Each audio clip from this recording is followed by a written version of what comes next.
श्री गोपाळ कृष्ण भगवान की जय। लीळा नंबर 114। भांडे भेदन स्थानाजवळ भिक्षुकाच्या भिक्षा अन्नाचा स्वीकार। एके दिवशी सर्वज्ञांना सकाळचा पूजावसर झाला। मग सर्वज्ञ म्हणाले, बाई, आज तुम्ही आमच्यासाठी स्वयंपाक काहीच करू नका। आम्ही आज महात्म्यांनी आणलेल्या भिक्षा अन्नाचे जेवण करू। बाईसा म्हणाल्या, हो बाबा। तो दिवस द्वादशीचा। बाईसा मुख्य करून दोघे सर्वजण भिक्षेला गेले।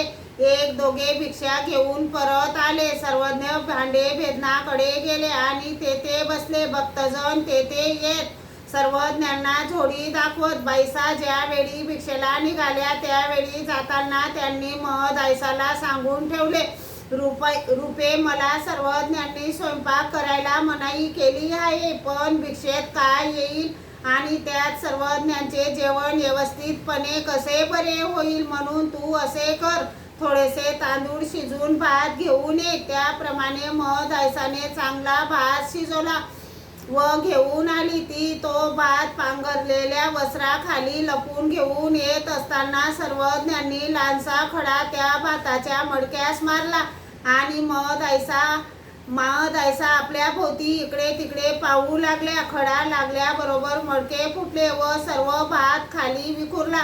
ते बघून बाईसा म्हणाल्या, कटकट बाबा, सर्वच भात वाया गेला। सर्वज्ञ म्हणाले, बाई, आम्ही तुम्हाला मनाई केली होती ना, आम्ही नेहमी तुमचेच भोजन करावे, यांचे काम मी कधीही स्वीकारू नये, मग यांनी काय मरावे। बाईसा म्हणाल्या, बाबा, भिक्षेला काय येईल, त्यात आपले जेवण कसे काय होईल, म्हणून थोडेसे तांदूळ शिजवून मागविले होते, परंतु तेवढाही भात वाया गेला। तोपर्यंत सर्व भक्तजन भिक्षा करून आले होते। सर्वज्ञांनी सर्वांच्या झोड्या पाहिल्या।